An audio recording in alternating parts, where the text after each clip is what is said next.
کیا ہم نے اس ملک پاکستان کو اس لیے حاصل کیا کہ ہم IMF اور ورلڈ بینک سے قرضہ لے سکے اور ہمارا فوجی جرنیل اور سیاستدان یورپ اور امریکہ میں جائیداد بناتے رہیں اور خریدتے رہیں؟ کیا ہم نے اس ملک پاکستان کو اس لیے حاصل کیا کہ ہم اپنی ہی بیٹی عافیہ صدیقی کو غیروں کے حوالے کر دیں؟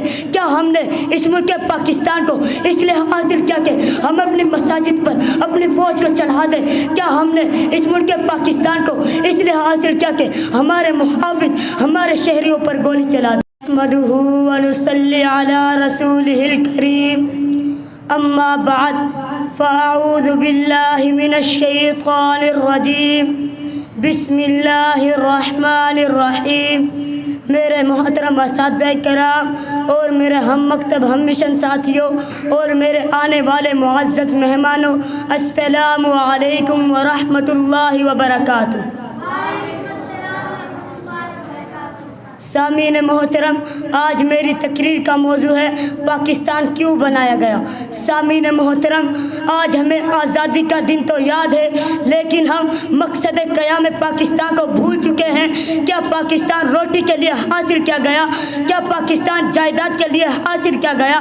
کیا پاکستان جائیداد بنانے کے لیے حاصل کیا گیا؟ تو جواب ایک ہی آئے گا، نہیں۔ تو پھر پاکستان کس لیے حاصل کیا گیا؟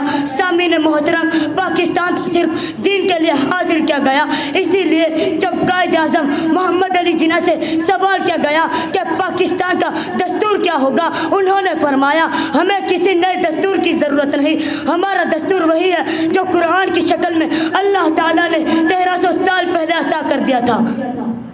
سامعین محترم، چاہیے تو یہ تھا کہ اس ملک پاکستان کو شوکت اسلام کا گہوارہ بنایا جاتا، لیکن قائد اعظم محمد علی جناح کی وفات کے بعد ہر حکمران نے اس ملک پاکستان کو اپنے مقصد کے لیے استعمال کیا۔